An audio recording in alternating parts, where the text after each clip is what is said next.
তো হ্যালো বন্ধুরা, তোমরা কেমন আছো? আশা করি খুব ভালো আছো। তো এখন হচ্ছে 11:30 বা কটা বাজে সোনা? 11:30 11টা। তো বন্ধুরা, এখন আমি ভিডিওটা শুরু করলাম। তা আমি আজকে শাকের ঝোল করব, কিভাবে করি তোমাদের সঙ্গে শেয়ার করব, তাই দেখতে থাকো আমার ভিডিওটা। তো এই যে আমি এখন শাকগুলো ধুয়ে যেখানে রেখে দিচ্ছি।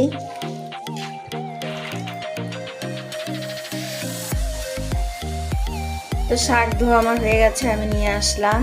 আর এখন এই যে এখানে আমি দিয়েছিলাম প্রথমে তো জল, তারপরে দিয়েছিলাম এই লাউয়ের ডোগাটা যে ডাঁটিটা, সেটা দেওয়া হয়েছে, আলু দেওয়া হয়েছে, আর দেওয়া হয়েছে মূলো আর বেগুন। তো এই দিয়ে আমি এটাকে প্রথমে তো সেদ্ধ করে নিলাম। এই যে আর এরকম একটা কাঠি নিয়েছি, এই যে এরকম একটা কাঠি নিয়েছি। কাঠি দিয়ে তাহলে শাকটা ভালো গলে, খুন্তি বা হাতা দিলে পরে সেই শাকটা বিচ্ছিরি হয় খেতে। তাই যে সেদ্ধ হয়ে গেছে, তো আমি এখন এই যে দিয়ে দিচ্ছি। আমি গ্যাসটা কমিয়ে দিয়েছিলাম, তো আমি এখন দিয়ে দিচ্ছি এই যে শাকগুলো দিয়ে আমি ভালো করে সেদ্ধ করে নিব। শাক দিয়ে আমি ঢাকবো না বন্ধুরা, তাহলে শাকের কালারটা নষ্ট হয়ে যাবে। তো আমি শাকগুলো দিয়ে নিই।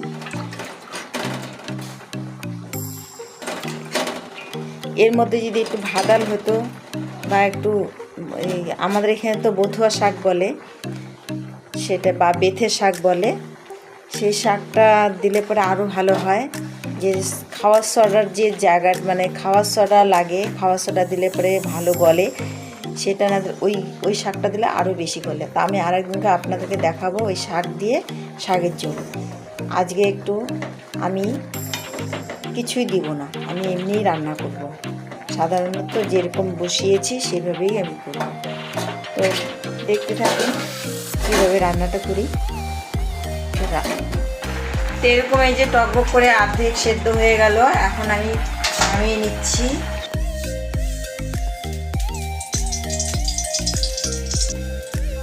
এই যে আমি এখন তেলটা দিয়ে দিলাম, শাকের ঝোলে বেশি তেল লাগে না, অল্প তেলেই হয়ে যায়। এর মধ্যে আমি এখন দিয়ে দিচ্ছি কালো জিরে, দিয়ে দিচ্ছি আদা,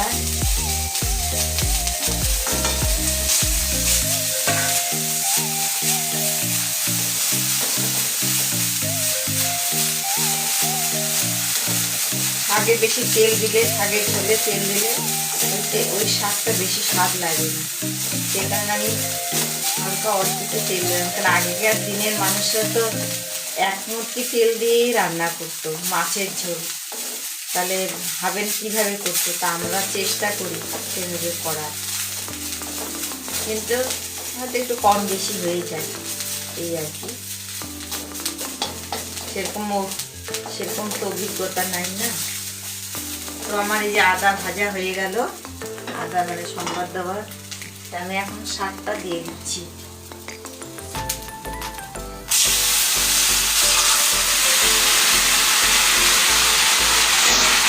তো এই যে দিয়ে দিলাম। এখন আমি যে এরকম করে এই যে এই কাঠিটা দিয়ে এরকম করে ফুটবো, ফাইন করে ঘুরতে হবে। ঘুরতে ঘুরতে একদম মানে শাকটা ফুলে যায়।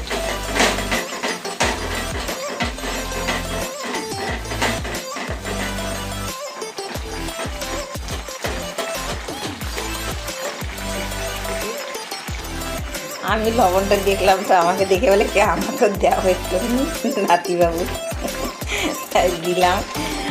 এর বলে কি, ও বলে কি, সে বলে টেস্ট বলে বলতে বলতে গেল।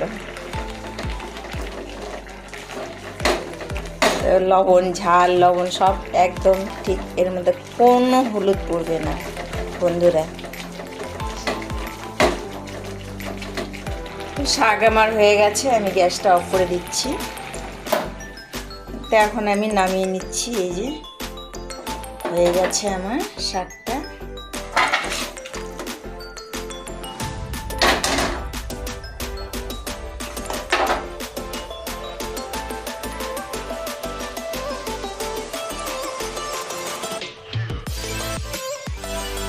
এই যে আমি ধনে পাতাগুলো দেইনি, মনে ছিল না, তা আমি এখনই দিয়ে দিচ্ছি, কোনো ব্যাপার না।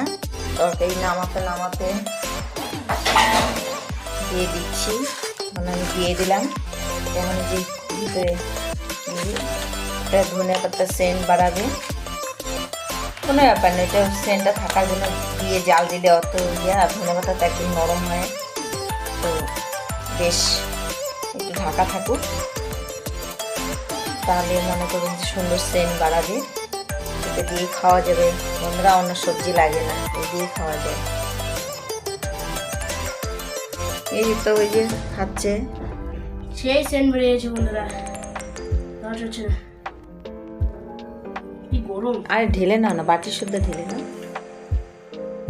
দাও আমি ঢেলে দিচ্ছি। সাইডে সাইডে কে দেখাও বন্ধুদেরকে কেমন হয়েছে। এরকম গরম গরম খাওয়া হলে পরে সেই বেলা বেলা হলে না, বেলা হলে পরে তো ঠান্ডাটা একটু কম থাকে না। এটা সকালবেলা, আমাদের তো যখন ছোটবেলায় যখন ছিলাম, আমার মা শাকের ঝোল সকালবেলায় ভাত করে দিত না, সকালবেলায় খেতাম।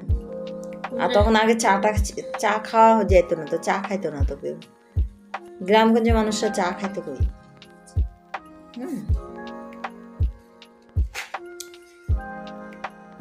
এই যে খাচ্ছে,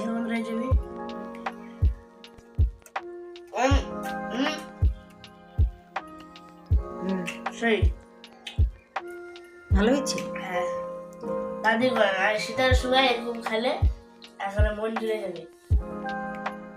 আর এই যে ডাটা খাচ্ছি, ডাটা নাকি এটা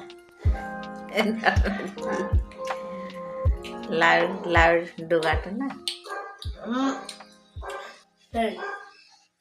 তো বন্ধুরা, থেকে ভিডিওটা বেশি বড় করবো না, সবাই ভালো থাকবেন, সুস্থ থাকবেন, বাই।